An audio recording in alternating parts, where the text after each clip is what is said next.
Welcome to this month's edition of the Hollywood Trivia Closet, featuring celebrity UFO encounters. Yes, you heard me right. And one of the most sensational encounters may or may not be true. Famous people seeing UFOs include those in the news and some who even reported the news. Walter Cronkite never publicly admitted to his UFO experience about witnessing, along with other reporters, an alien spacecraft blow up a U.S. military test missile. According to UFOologist Bill Nell, when he was interviewed by Walter Cronkite in 1973 for a planned CBS UFO documentary, Cronkite turned the tables and told Nell what had happened to him in the 1950s. Apparently, Cronkite and the others had been taken to a South Pacific island to watch a new Air Force missile test. He told Nell that photos, audio transmissions, or recordings by the press were forbidden. Only hand-jotted notes would be allowed. While reporters scribbled away, just as the missile fired up, a large disc-shaped UFO appeared. Cronkite estimated that the strange gray object was about 50 feet in diameter and had no smoke or vapor trail, so how it was propelled was a mystery. He also couldn't determine if the UFO made any sound. Air Force guards ran toward the UFO with dogs as the disc hovered 30 feet above. Suddenly, the UFO blasted out a blue beam of light, which struck the missile while it took off, a guard and a dog all at once. Cronkite was shocked to see the missile freeze in midair. A guard was frozen in mid-step, and a dog froze in midair as it jumped at the UFO. And then, the test missile exploded, and the UFO vanished. The guard and dog were taken away by medical personnel. Other guards guided the reporters into a concrete observation bunker.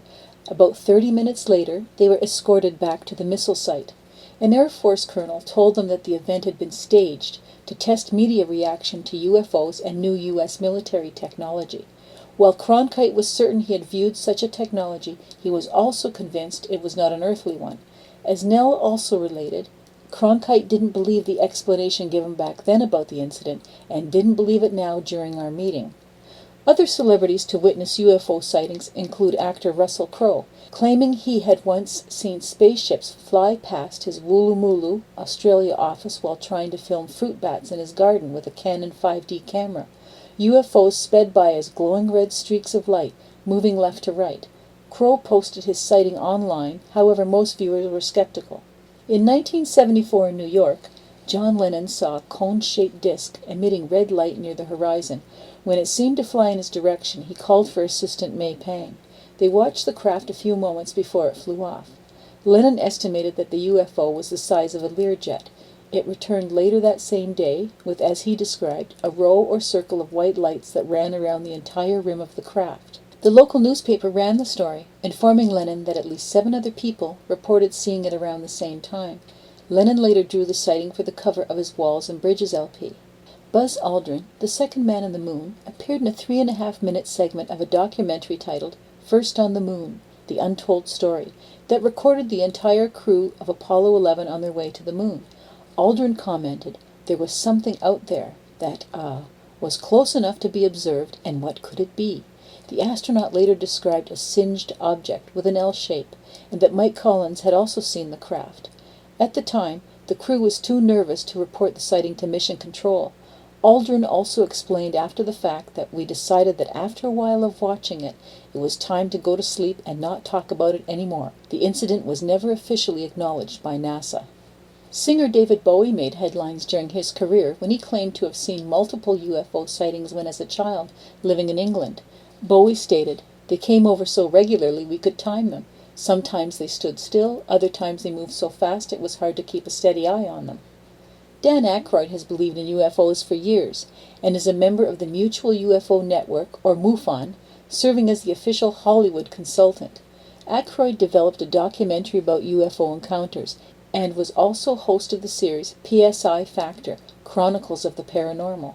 In the late 1980s, Aykroyd once woke up in the middle of the night saying, "They're calling me, I want to go outside," but he remained in bed. The next day, the media received countless reports from upstate New York, Quebec, and Vermont of other people having the urge to go outside at 3 in the morning. Those who did witnessed a strange, massive pink spiral above the Great Lakes. Legendary boxer Muhammad Ali saw 2 UFOs over New York City when he was younger, working out and training for a fight in Central Park. Longtime friend and trainer Angelo Dundee also witnessed the UFOs, describing that the crafts moved slowly over the skyline for about 15 minutes before disappearing. It was later found that several UFO sightings at Newark Airport had been reported. Mick Jagger's first encounter was at the Glastonbury Music Festival in 1968, when he saw a cigar-shaped craft light up the sky. It spooked him enough to install a home UFO detector, capable of picking up changes in electromagnetic fields to indicate alien spaceships were nearby. In 1969, he had a second experience while camping. Rolling Stones bandmate Keith Richards also claims to have seen UFOs. Entertainer Jackie Gleason was a subscriber to the newsletter Just Cause, Citizens Against UFO Secrecy, and he had a collection of 1,700 books on UFOs and the unknown. His Peekskill, New York home, which he called the Mothership, had been designed to be round like a flying saucer. Most of his furniture was round, and the garage, called the Scout Ship, was also flying saucer-shaped. And was there really a UFO connection between Gleason and President Richard Nixon? Firstly, Nixon had presided over a few historic space-related events during his presidency. President Kennedy's dream was fulfilled when the first men landed on the moon in July 1969. Nixon announced the development of the space shuttle in 1972, and plans for a manned exploration of Mars and a program to remotely investigate Saturn. But strangely, with all the interest in outer space things going on, it was in December 1969, during Nixon's first year in office, that the United States Air Force closed Project Blue Book, ending official U.S. government investigation of UFO phenomena. But it didn't shut down Nixon's personal interest in the subject. White House records show that President Richard Nixon met Gleason at the Inverness Golf and Country Club in February 1973 to help the entertainer open a charity golf tournament. They became good friends, both loved to golf, had high regard for the FBI, and both had large collections of UFO books. Gleason lived in Miami for the last 20 years of his life, and Nixon had a Biscayne Bay residence not far away. Apparently one night in 1973, Nixon showed up at Gleason's home, and they drove in the president's private car to Homestead Air Force Base. Shortly before his death in 1987, Gleason revealed to Larry Warren, a member of the Air Force Security Police at RAF Bentwaters, that he had seen bodies of aliens at Homestead. Gleason's second wife, Beverly McKittrick, also later confirmed that Jackie had visited a heavily secured area at the base and viewed the strangest things in a top-secret repository. Gleason recounted to Warren that in one section, Nixon pointed out flying saucer wreckage in several large cases. They then entered an inner chamber containing perhaps 8 units resembling large glass-topped Coke freezers. Inside were remains of what appeared to be children and other figures that looked to be quite old. According to Larry Warren's testimony, Gleason had also told him that most of them were terribly mangled, as if they had been in an accident. They had 3 or 4 fingers on each hand, and they definitely were not human. Singer-actress Olivia Newton-John saw a UFO when she was 15, which sparked a lifelong interest in extraterrestrials. Former President Jimmy Carter, at the time governor of Georgia, reported seeing a UFO in the state in 1969. In a later 2007 CNN interview, Carter said, "It was unidentified as far as we were concerned, but I think it's impossible, in my opinion, to have space people from other planets or other stars to come to us." He also described that the light in the sky changed colors, moved rapidly, and disappeared after 10 minutes. During his 1976 presidential campaign, Carter promised to make all documents on UFOs available to the public if elected, but he did not. During the 2007 presidential debate, NBC's Tim Russert referred to a passage from Shirley MacLaine's book, Saging While Aging, in which she stated that candidate Dennis Kucinich had seen a UFO while visiting her in her Washington home. The former Ohio representative confirmed that on live television, comparing his experience to Jimmy Carter's. On The Tonight Show with Jay Leno, actor Aaron Eckhart, currently starring as a U.S. president in London Has Fallen, shared that while doing press for Battle Los Angeles in 2001, he and a group of friends witnessed a strange red and green light traveling across the New Mexico sky at speeds that were not human. Leno's next guest, supermodel Christy Brinkley, wanted to share her own UFO stories and recounted a sighting she'd had in Cyprus.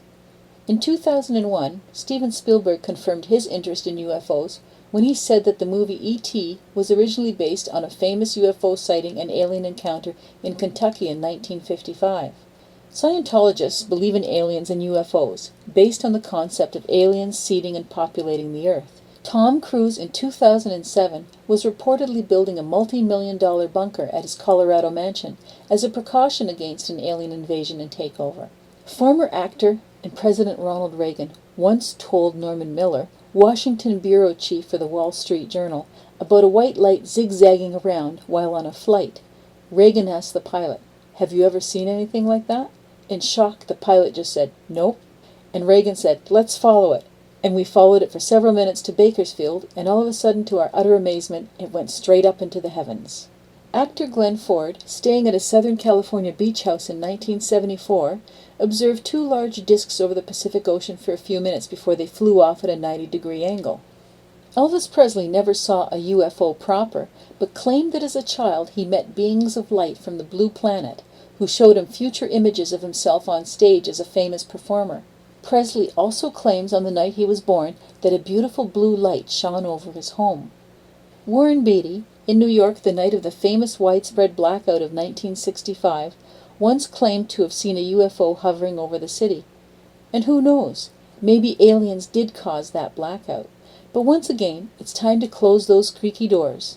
See you then, next month, with another tale from the Hollywood Trivia Closet.